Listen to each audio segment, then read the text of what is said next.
Hi, Gertrude. Frame cleaning day.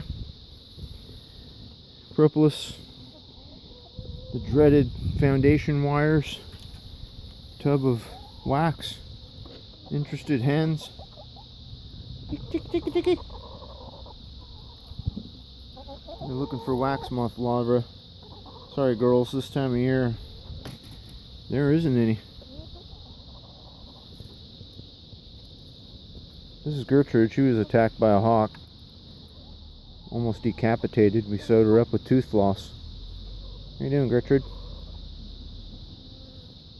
She's one of the most beautiful chickens I've ever seen.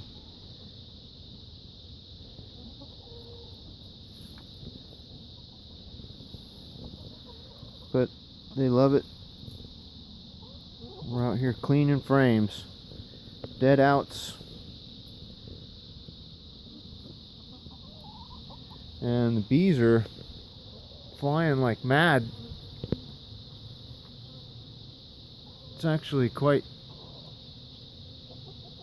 troubling, but what can you do? 60 degrees here in Baltimore for almost 3 days straight now. All week it's been in the 50s and the highs, and anyways, that's what we're doing, cleaning frames.